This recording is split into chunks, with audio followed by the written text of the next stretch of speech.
When a major franchise has a new release on a console, it feels like an event. It's viewed as something that moves the series forward, as an indispensable chapter in its history.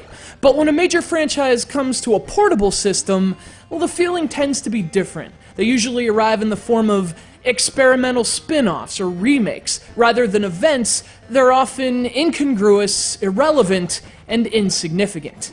But this one's different. This is no irrelevant spin-off. It was everything its console-based predecessor was, and more. This is a real, actual, honest-to-goodness sequel. This is Metroid 2: Return of Samus. And this is anything but insignificant.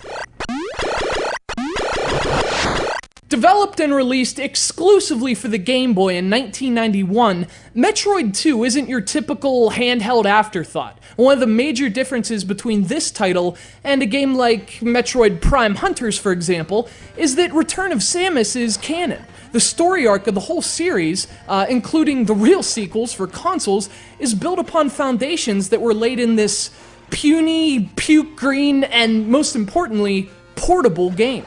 Metroid 2 is really in a genre all its own. It's not a platform game and it's not an action game, but it does include the primary components of both. Well, first and foremost in any Metroid title is the importance of exploration, an emphasis that's as clear in this game as even Super Metroid or Metroid Prime.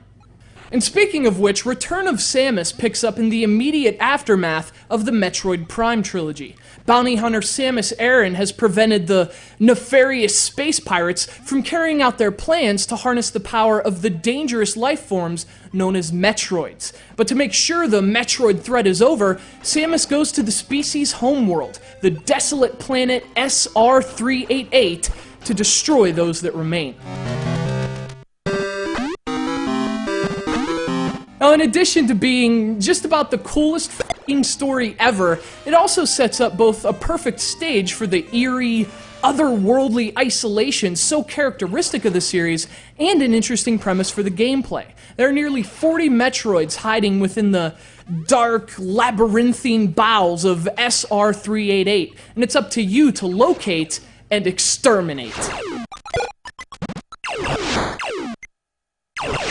This gives Metroid 2 a very different feel than its predecessor. The first Metroid was deliberately vague. You had no idea what was going on or where to go, and that really created this overwhelming sense of dread. But in Metroid 2, your objective is clear. In fact, the game's even more linear. You feel a little more in control this time, at least until unexpected events dictate a sudden change in plans. A Metroid 2 does an incredible job of setting the mood you'd expect from a Metroid title, both because of its premise and gameplay, but also from a technical perspective. The graphics aren't great even for the platform, but they do work. SR-388 feels like exactly the kind of barren, cavernous world that would be hospitable for Metroids, and you never quite feel comfortable there. And a lot of that has to do with the claustrophobic effect of the Game Boy's limited frame. A Metroid 2 is much more zoomed in than any other side-scrolling Metroid game, and as much as that's a shortcoming, it's also kind of a benefit. On the one hand, you can't see a whole lot of your surroundings, which does make exploration and combat a bit more difficult, but on the other hand, it really drives that trademark Metroid dread home. The passages are narrow, it's hard to breathe. I mean, this is what Metroid's all about.